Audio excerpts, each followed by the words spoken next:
You're listening to Dear Joseph, the podcast where we answer all your financial questions.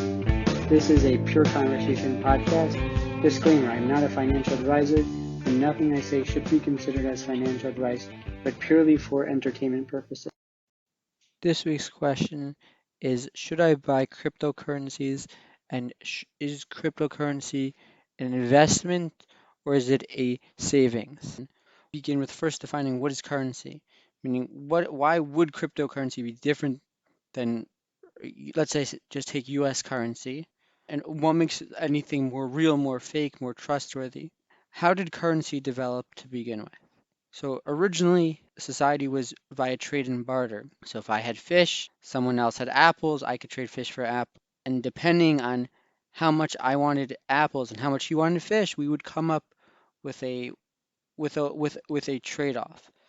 Eventually, societies grew and they sort of became a standardized form of trade. So meaning I couldn't go, trade one fish for an apple and then find another guy who's a fisher and want who's going to give me two fish. Eventually, everyone kind of settled in on like, I can't really, get a better deal with this guy than that guy, etc. Eventually, uh, as society developed, they decided that they would use certain sorts of coins or metals which would reflect the value, and usually based off the scarcity, usually because these metals were actually valuable. Later on, they were minted by governments, and they were more valuable than just their physical use. And the idea was that we could try to store value on a physical item, that this physical item will reflect a certain amount of service. So one gold coin, for example, might have been worth 10 hours of service, whatever the trade-off was. But the idea was they're trying to store value onto an item. So what developed is that countries would mint coins, and those coins were valuable, and it would be a little more valuable now that it was minted. Eventually, they developed even paper money, which was cheaper, and you didn't actually have to use the valuable item to trade it. And what governments would do is they would collect commodities, and the coin, the paper money, whatever the legal tender, would then reflect a certain percentage of the commodity. So if you go to, let's say, Fort Knox and say, I have this $1 bill, give me $1 worth of gold, so that you would be able to trade that. And that's how the dollar and how things were valued for a very long time. Then the U.S. was taken off the gold standard. Then what reflected the value of the gold? Originally it was, well, excuse me, the value of the dollar.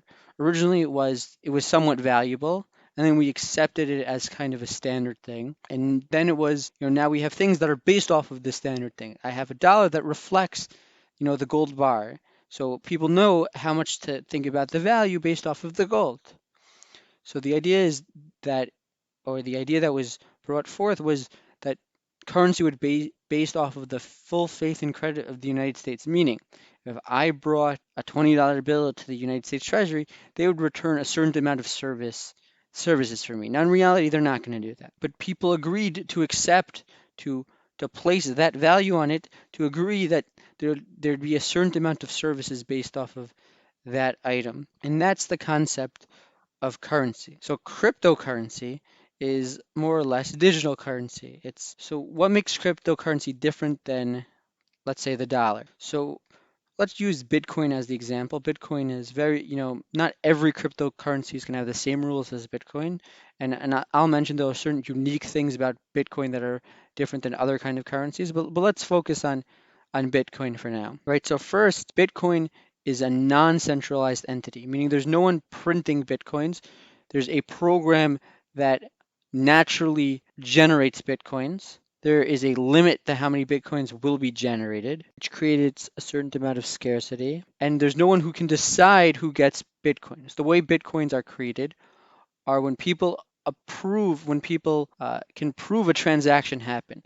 And this is part of the security behind Bitcoin, that what happens is there are thousands and thousands of people who are proving that I made a sale, that person A sent one Bitcoin to person B, that person A had it to begin with, transferred it, and that person B actually received it. So what everyone does is, or what Bitcoin miners do, is they verify transactions and they get a transaction fee, and they have the chance to create a Bitcoin. And who gets a Bitcoin? It's a very complicated and complex problem, but what people do is they verify lots of trades, and that's how they and eventually it generates a Bitcoin.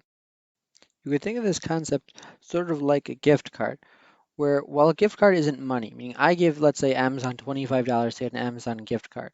Now, Amazon has the money that I used, but they gave me something that in their system is going to count as money, where they're going to say this $25, this gift certificate to us will give you $25 worth of goods and services.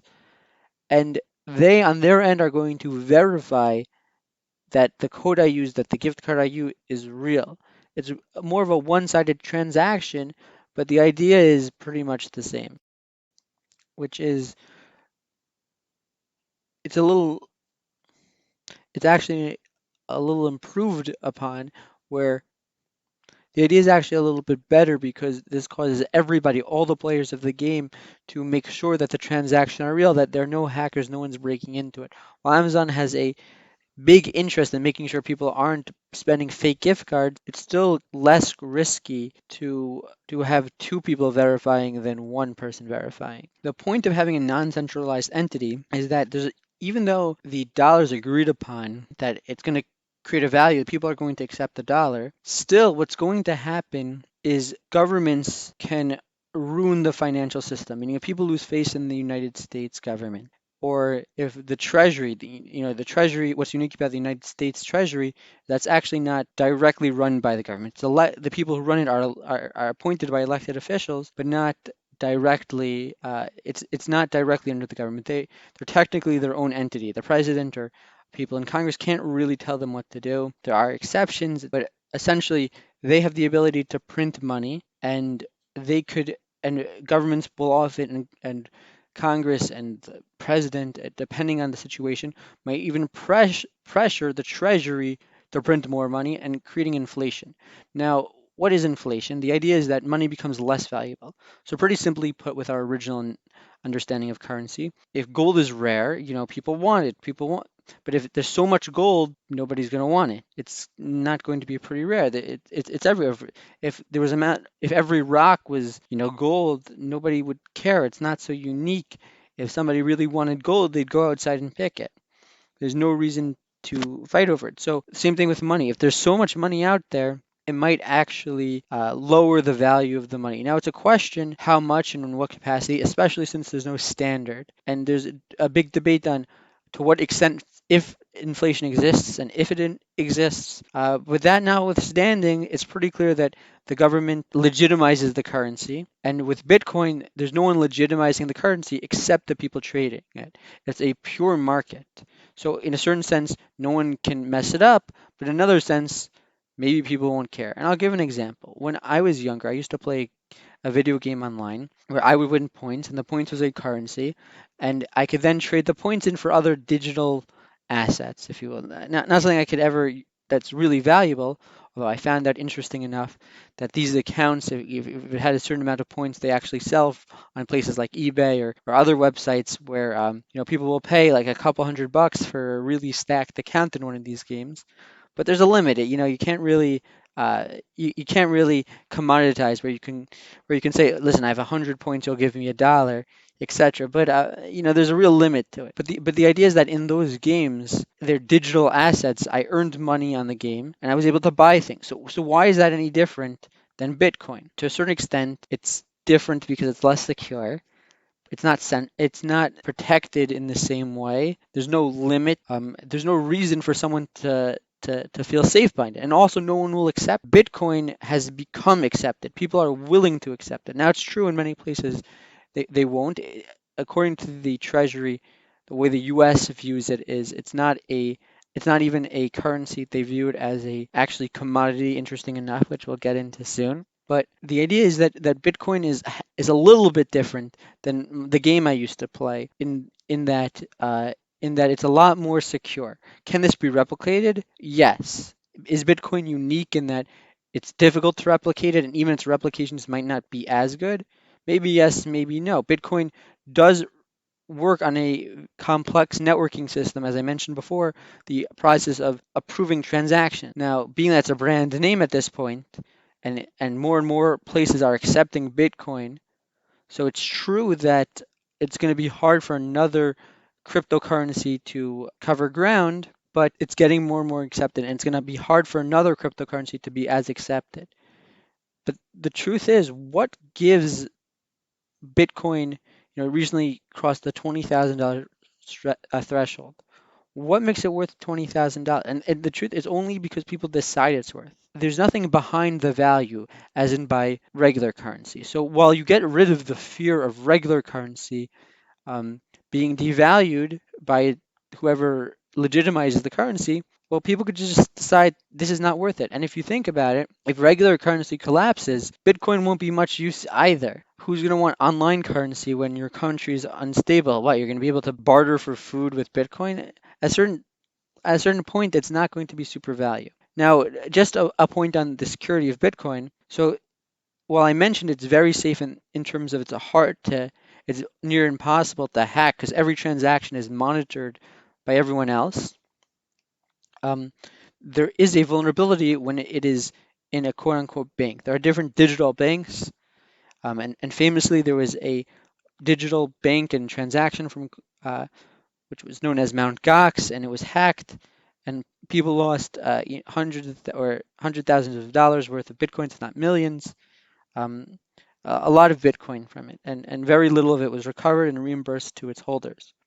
And being that Bitcoin is not traceable, meaning it's traceable, transactions are traceable, not people, so no one was able to, even if they found it, they wouldn't be able to return it to anybody. So there's a security risk when it's stagnant, when it's not being traded.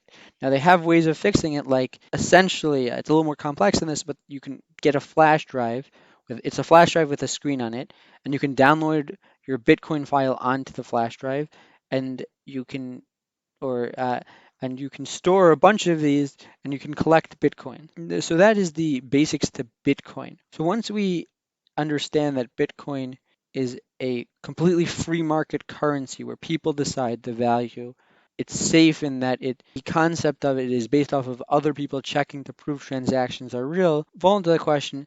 So if I were to buy Bitcoins, is it a investment? Is it a currency? And should I either invest in it or, keep some of it in my savings? So I don't think it's so much of an investment, and it's similar to the reason why the United States government does not think it's an investment. And that is, there's no value behind it. It's not an entity that's growing.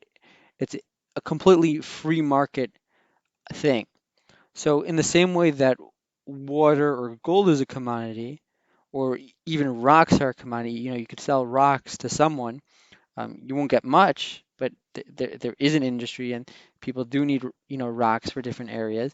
It's very cheap, but it's what people decide and because it reflects more of a supply and demand type of transaction than a physical value type of transaction. I think you have to view it more as a commodity than really investments or currency. With that in mind, even so, it's not a perfect commodity because take something like gold. Gold has value in it in that you could use it for yourself. So you could make jewelry out of it. You can make it into something else, or you could even there's industrial use for it. You can use it. It's good for certain types of industrial machines, like for example microchips. Microchips it's very conductive, so they use tiny bits in microchips, and all these microchip companies are buying it by the ton because they need a tiny sliver on every chip. Even though it is a commodity, value is based off what people will pay for it. There is a real value in that it can be used. Bitcoin cannot be used except that it can be. It's only used because people decided it can be used.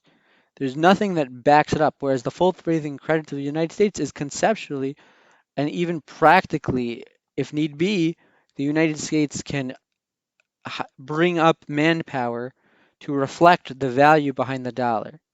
They can use their governmental employees to work and to pay off your dollar, whereas gold only reflects its use or what people are willing to pay for, and Bitcoin is only reflective of what people are willing to pay for. So there's a lot of risk to Bitcoin.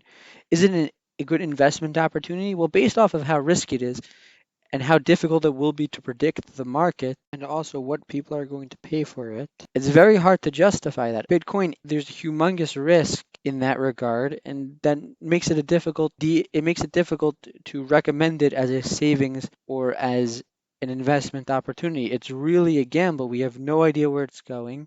Just people are going to buy it. And even if it's going to be more accepted in society, which it probably will be, there's no marker to tell us where it's going to go.